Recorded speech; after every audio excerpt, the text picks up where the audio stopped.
Shri Krishna friends, Radhe Radhe. कैसे हैं आप सब? आई होप बाल गोपाल की कृपा से सभी स्वस्थ और मस्त होंगे।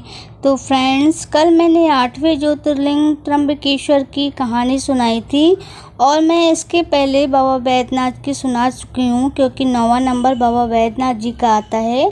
तो अगर आप चाहेंगे तो मैं लिंक डाल दूँगी। और आज मैं सुनाने जा रही हूँ 10वें ज्योतिर्लिंग नागेश्वर जी की कहानी। तो फ्रेंड्स, अगर कहानी पसंद आए तो प्लीज़ चैनल को सब्सक्राइब कर दीजिएगा। तो फ्रेंड्स, नागेश्वर ज्योतिर्लिंग भगवान शिव का यह प्रसिद्ध ज्योतिर्लिंग गुजरात प्रांत में द्वारिकापुरी से लगभग 17 मील की दूरी पर स्थित है।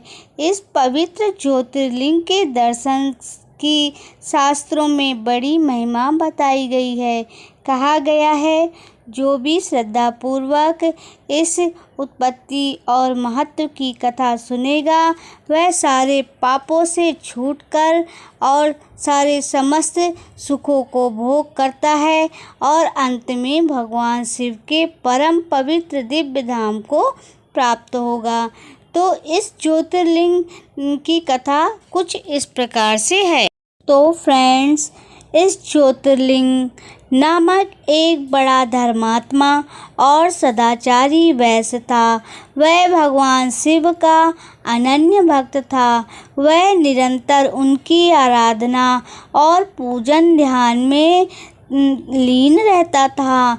अपने सारे कार्य वह भगवान शिव को अर्पित करता था और मन वचन क्रम से पूर्व अर्चना में लीन रहता था।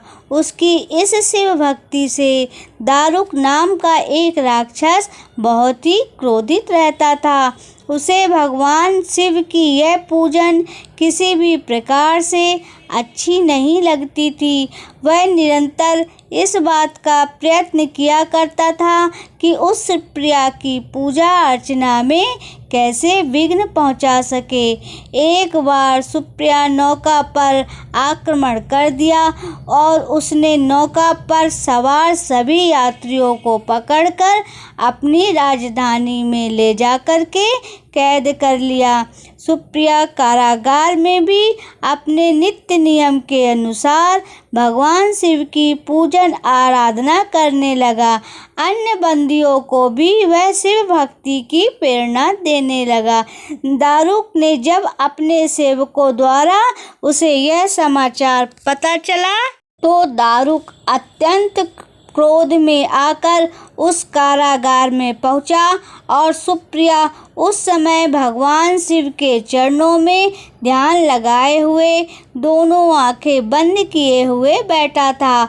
उस राक्षस ने उसकी मुद्रा देखकर अत्यंत भीषण स्वर में उसे डांटते हुए कहा, अरे दुष्ट वैश्य, आंखें बंद करके इस समय कौन से उपद्रव और षड्यंत्र करने की बात सोच रहा है। उसके यह कहने पर भी धर्मात्मा शिव भक्त सुप्रिया की समाधि भंग नहीं हुई। अब तो वह दारुक राक्षस क्रोध में एकदम पागल हो उठा। उसने तत्काल अपने अनुचरों को सुप्रिया तथा अन्य सभी बंदियों को मार डालने का आदेश दे दिया। सुप्रिया इस आदेश से तनिक भी विचलित नहीं हुआ और न ही वह घबराया। वह एकाग्र मन से अपनी और अन्य बंदियों की सलामती के लिए भगवान शिव से प्रार्थना करने लगा। उसे पूर्ण विश्वास था कि मेरे आराध्य भगवान शिव विपत्ति से मुझे अवश्य छुटकारा दिलाएंगे। उसकी इस प्रार्थना सुनकर भगवान शिव तथ्य उस कारागार में एक ऊंचे स्थान में एक चमकते हुए सिंहासन पर स्थित होकर शिवलिंग के रूप में प्रकट हुए।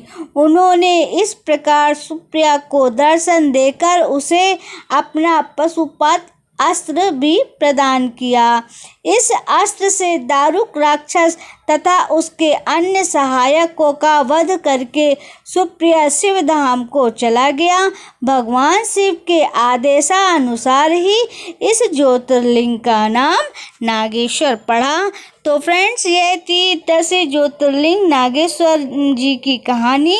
अगर आपको कथा पसंद आई तो प्लीज़ चैनल को सब्सक्राइब कीजिएगा, लाइक कमेंट और शेयर भी कीजिएगा और हाँ, बेल आइकन ज़रूर प्रेस कीजिएगा, जिससे हमारे आने वाली हर वीडियो का नोटिफिकेशन आप तक पहुंचता रहे।